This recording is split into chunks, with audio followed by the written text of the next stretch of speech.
ప్రైజ్లార్డ్ ప్రభువైన యేసు నామములో అందరికీ వందనములు. ఈ దినం దేవుని వాక్యం నుంచి లూకా సువార్త 23వ అధ్యాయం 14వ వచనం. ప్రజలు తిరగబడినట్లు చేయుచున్నాడని మీరు ఈ మనిషిని నా యొద్దకు తెచ్చితిరి. ఇదిగో నేను మీ ఎదుట ఇతన్ని విమర్శింపగా మీరు ఇతని మీద మోపిన నేరముల్లో ఒకటేనను నాకు కనబడలేదు. ప్రియమైన వాళ్ళారా, యేసు క్రీస్తు ప్రభు ఈ లోకంలోనికి ఎట్లా వచ్చినాడు? మానవ శరీరంతో వచ్చినాడు. ఎంత ఘనమైన మాట కదా. మానవ శరీరం అంటే ఇంకో మాటలో చెప్పాలంటే రోమపత్రిక 5వ అధ్యాయంలో అనుకుంటాను, అక్కడ ఏముంటుందంటే పాప శరీరాకారంతో వచ్చినాడు. పాప శరీరాకారంతో వచ్చినప్పటికీ ఆయనలో ఏం లేదు, పాపం అసలే లేదు. అది ఘనమైన మాట. యేసుక్రీస్తు ప్రభు ఈ లోకంలో 33 సంవత్సరాలు యాత్ర చేస్తే 30 సంవత్సరాలు తండ్రి ఇంట్లో ఉన్నాడు, 3 సంవత్సరాలన్నర పరిచర్యలో ఉన్నాడు, 12 మంది శిష్యులను ఏర్పాటు చేసుకున్నాడు, ఎంతోమందికి తన స్వార్థ రాజ్య స్వార్థ ప్రకటించినాడు, ఎంతోమందిని స్వస్థపరిచినాడు, ఎంతోమందిని బాగు చేసినాడు, ఎంతోమందికి ఆహారం పెట్టినాడు. ఆయనలో ఎలాంటి తప్పు లేకపోయింది. అది ఘనమైన మాట. అయితే యేసుక్రీస్తు శిలువ రక్తంతో కడగబడిన మనం కూడా యేసు ప్రభు వలనే దోషం లేని వారంగా ఉండాలి. మీరు ఇతని మీద ఎన్ని దోషములు ఎన్ని నేరములు మోపుచున్నారు, కానీ ఇతని మీద ఏ దోషం నాకు కానరాలేదు అని చెప్పినాడు. యేసుక్రీస్తు ప్రభు లోకానికి లోక పాపములను మోసుకొని పోవు దేవుని గొర్రెపిల్లగా వచ్చినాడు. పాత నిబంధన ప్రకారం వదకు బలికి గొర్రెపిల్లను తెచ్చినప్పుడు అది ఎట్లుండాలంటే పరీక్షింపబడాలి.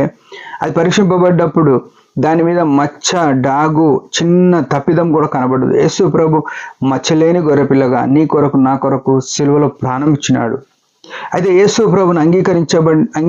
ప్రభువును విశ్వసించిన మనము, ఆయన రక్షణలో రక్తంతో కొనబడిన మనము, కొనసాగుతున్న మనం ఎట్లుండాలి అంటే మనలో మచ్చ డాగు లేకుండా బతకాలి. ఈ పాపలోకంలో ఎట్లా బతకగలుగుతాం? అదంటే ఎప్పుడైతే యేసు ప్రభువును ఎరిగి ఆయన అడుగు జాడల్లో మాత్రమే నడవాలి. పేతురు పత్రికలో తన అడుగు జాడలందు మనల్ని మాదిరిగా ఉంచిపోయాను అని రాయబడ్డది. ప్రియమైన వాళ్ళారా, ఈనాడు మాదిరికరమైన జీవితం మనది ఉందా? ఎంతో శ్రేష్టమైన విషయం. అయితే యేసు ప్రభు ఇంకో మాట ఏమనంటే యోహాను సువార్త 8లో ఉంటుంది మాట, ఏమనంటే 46వ వచనం, నా యందు పాపం ఉన్నదని మీలో ఎవడు స్థాపించును. ప్రియమైన సహోదరులారా, మనము వీలైన కాడికి ప్రతి ఒక్కరితో నేను చెప్తాము, నేను మంచివాడిని, నాదే తప్పు లేదు అని చెప్పుకుంటుంటాం. మన భార్యతో నటనే చెప్పుకుంటాము, చుట్టూలతో నటనే చెప్తాము, ఇంక ఇతరులు ఎవరు కలిసినప్పుడు నాలో ఎట్లాంటి తప్పు లేదని చెప్పుకుంటాం. కానీ మనతో స్నేహంగా ఉన్నోళ్ళు, లేకుంటే ఒక 6 నెలలు, ఒక 3 నెలలు, ఒక సంవత్సరం మనతో ఎవరైతే స్నేహంగా ఉంటారో, మనము లేనప్పుడు మన గురించి వాళ్ళు చెప్పే మాటలు నిజమైనవి. మన జీవితంలో ఎన్ని లోటులు ఉన్నాయో, ఎన్ని లోపాలు ఉన్నాయో వాళ్ళు చెప్పగలుగుతారు. ఉదయకాలం ప్రభు కృపలో మనము యేసు ప్రభు లేక బతకాలని యేసు ప్రభు కోరుతున్నాడు. ఏ దోషం లేక నా యందు పాపం ఉన్నదని ఎవడు స్థాపించగలడు అని భూమికి ఆకాశానికి మధ్య చరిత్రలో, ప్రపంచ చరిత్రలో ఏ ఒక్క మనిషి కూడా చెప్పలేని మాట యేసు ప్రభు చెప్పినాడు. అయితే యేసుక్రీస్తు ప్రభుని అంగీకరించిన మనము ఆయన అడుగుజాడల్లో ఆయన మహిమ కొరకు అదే స్థాయిలో అదే స్థితిలో అంతే పరిశుద్ధంగా జీవించడానికి ఆయన సిలువలో ప్రాణం పెట్టినాడు. అయితే ఆయన ఏమన్నాడంటే, నేను పరిశుద్ధులైన ప్రకారము మీరును సమస్త విషయములందు సమస్త ప్రవర్తన యందు పరిశుద్ధులై ఉండాలి అని కోరినాడు. ప్రియమైన వాళ్ళారా, మనం అట్లా జీవించినట్టు దేవుని అడుగుజాడలు కనిపెట్టి, యేసు ప్రభు మాటలు కనిపెట్టి, యేసు ప్రభు మార్గం యందు ఆయనే మార్గము, ఆయన మార్గం యందు మనం నిరంతరం నడవడానికి ఆత్మ చేత నడిపింపబడాలి, వాక్యం చేత నడిపించబడాలి.